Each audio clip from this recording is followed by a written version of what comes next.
그러면은 이번에는 폴송 미주한인의 청년학회 회장님, 청괄석 부회장님 발표하시겠습니다. 네, 안녕하세요. 폴송입니다. 한인의 등록제에 대해서 지금 논의를 하고 있는데요.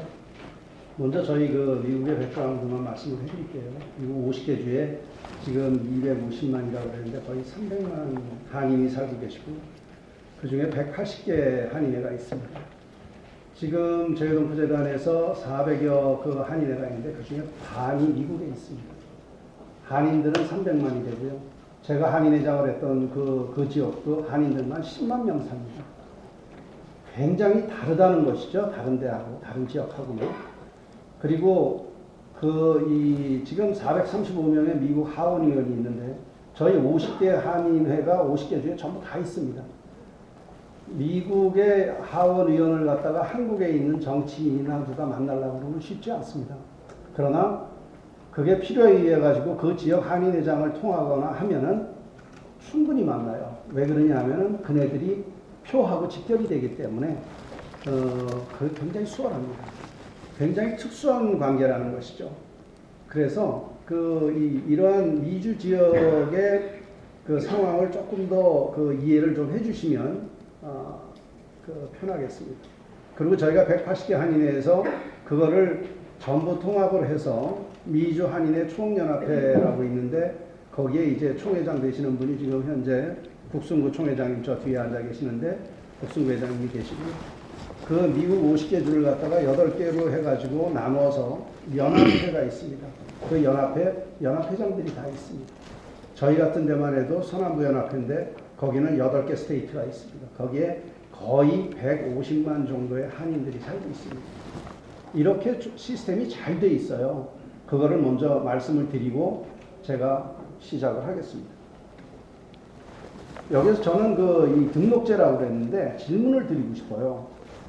한인회는 현지 동포를 위해서 존재하는가?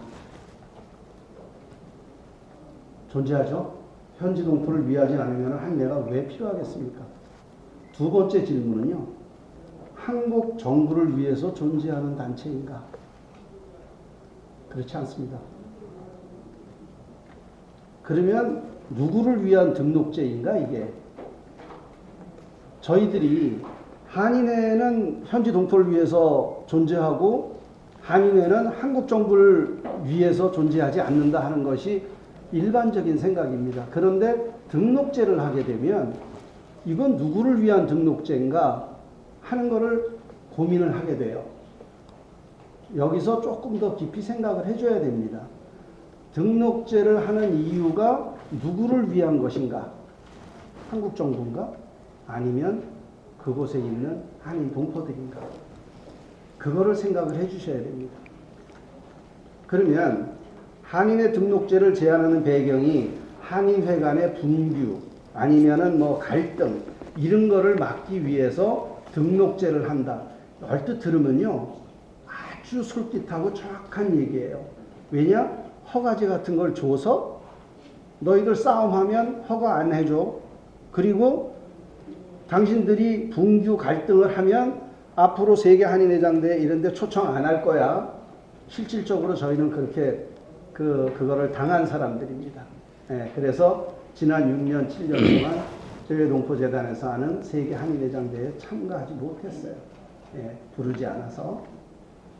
그거 굉장히 효율적이에요. 컨트롤하기가. 그런데 자, 등록제를 했단 말이에요. 등록제를 하면 분규가 안 생기나요? 갈등이 안 생겨요? 그렇다고 생각하시나요? 갈등 생겨요. 그러면 그거를 통제를 더 강하게 하겠죠. 그러면 어떻게 될까요? 튀어나가죠. 당연히. 그 전에 일본의 치하에 있을 적에 일본 애들이 얼마나 그걸 통제를 정확하게 했어요. 네? 그런데도 저희 독립운동이 그냥 사그러들었나요? 안 그렇잖아요. 그렇지 않아요. 즉 통제는 또 다른 문제를 발생시킬 수 있다. 그렇게 저는 생각합니다. 그러면 이게 또 하나 뭐가 문제가 있냐면 자생적인 단체인 한인회를 등록제나 인정제로 갔을 경우에 저희 미국, 제가 살고 있는 미국 정부에서 보는 시각은 어떻게 할 것이냐. 저희가 한인회를 갖다가 기본적으로 운영을 하기 위해서는 그 지역에 있는 이 시장이라든지 카운티라든지 이런 데하고 밀접하게 일들을 하는 것이 많이 있습니다. 그런데 그것이 한국 정부의 등록제로 인해 가지고 운영되는 단체다 하면은 그 이상이요 말도 없이 떨어져요.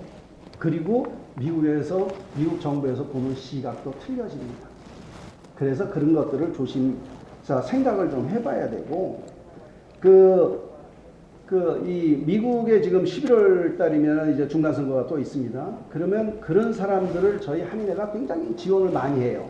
그런데 그 지원하는 한인단체가 한국 정부에서 인정을 하고 등록제로 인해서 만들어진 그런 단체다 했을 경우에 문제가 안 생길까요?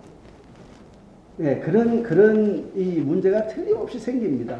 그런 거를 좀 감안을 했으면 좋겠습니다. 그래서 저는 등록제 반대합니다. 그런데 그 반대만 하면 어떻게 해요? 다른 방법을 얘기를 해야지. 그래서 다른 방법을 제안을 할게요. 어떻게 하냐면요. 현재 저희 미주한인회 총연합회에서는 소정의 절차를 거쳐서 이 한인회를 인정을 하고 있어요.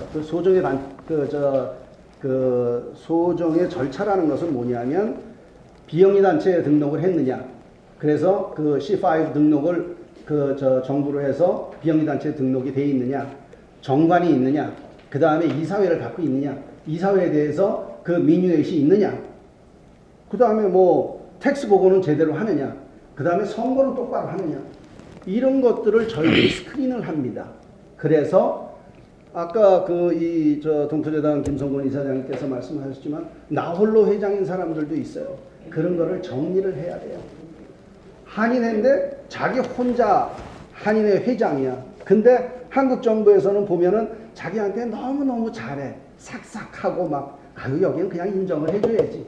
인정하면 안 돼요. 근데 너무 잘하는데 동포재단에도 잘하고 외교부에도 삭삭하니 잘하고 그런 사람들은 인정을 해준단 말이에요. 그게 되겠습니까? 안 되잖아요. 그래서 미주한인회 총연합회에서는 이런 절차를 통해서 한인회로 인정을 하고 정회원으로 등록을 받아요. 그래서 우리가 요번에 회원관리위원회라는 거를 두어서 그거를 이제 총회에서 통과를 시켰어요. 회원관리위원회는 뭐 하는 곳이냐? 그러한 나홀로 회장이라든지 등록도 안 돼 있는 회장이라든지 활동을 잘 못하는 그런 한인회를 갖다가 스크린하는 겁니다.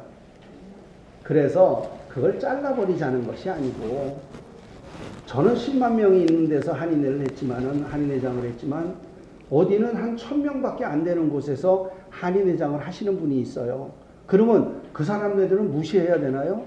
전혀 그렇지 않죠.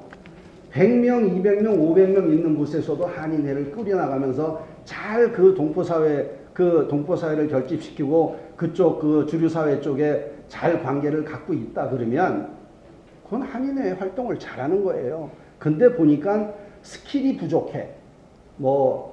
비영리 단체 등록을 못했다든지 어떻게 이 사회를 어떻게 운영하는지도 몰라. 방맹이 두드리는 것도 잘 몰라. 그런 것들을 가르쳐 주는 거죠. 그렇게 해서 이끌어 줘서 제대로 된 한인회가 가도록 하는 것이 저희들의 목표예요. 무조건 잘라버리는 것이 아니라. 그래서 그러한 거를 저희가 지금 하고 있어요. 미국 50개 주에 8개 연합회가 있고 그 8개 연합회 위에 미주 한인회 총연합회가 있습니다. 그래서 사실은 부끄러운 과거도 있고 지금도 현재 그렇긴 하지만은 그러나 저희는 한 번도 와해가 된 적이 없어요. 와해가 되면 큰일 나죠. 저희가 110년 전 도산 안창원 선생님의 그 정신을 뿌리를 삼아가지고 내려오는 그런 단체입니다. 그렇기 때문에 다소 불편한 부분이 있더라도 저희는 계속해서 수정해서 나갈 생각이고요. 그래서 저희들이 그러한 시도를 하고 있고 그렇게 준비하고 있는 것이 재외동포재단에서 지금 말씀하시는 등록제랑 다르지 않다는 것이죠. 저희가 하고 있는 것이나 이 재외동포재단에서 추진하려고 하는 등록제를 하는 것이나 크게 다르지 않아요. 단 관에서 하면 안 된다는 거죠. 그렇다면은 방법이 무엇이냐?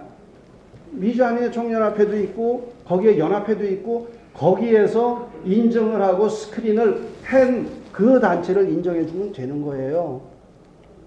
그래서 관이 주도가 아니라 민간 주도로 하는 그런 방식을 취하는 것이 가장, 그런 것이 또 도움이 필요하다면 자문 역할도 할 수 있고 그러한 방법이 최선의 방법이 아닌가 하는 것을 대안으로 말씀을 드리고 추천하겠습니다. 그리고 한 가지만, 이거는 의제하고 다른 거를 제가 말씀을 드릴게요. 뭐냐면 그 미주 청년이 막 이렇게 싸움하는 것처럼 막 이렇게 비추는데 그렇지 않습니다. 저희한테는 이 마틴 루터 킹 목사의 그 연설을 본따서 잠깐 말씀드릴게요. 저희한테는 꿈이 있어요. 저희한테는 미국이 오바마 대통령이 흑인이 미국의 대통령이 될 때까지 170년 걸렸습니다. 저희가 미주 이민이 내년이면 120주년입니다. 저희가 앞으로 30년 안에 미국에 한인 대통령 만드는 걸 저희들이 추진해요. 저희가 부족한 면도 많고 하루 똑똑한 사람들이 많으니까 싸움도 많이 하는 것 같고 그렇지만 내부적으로는 저희들이 꾸준히 노력을 하고 있습니다. 그걸 동포 여러분들, 우리 한국에 계신 분들 모두 좀 알아줬으면 좋겠습니다. 감사합니다.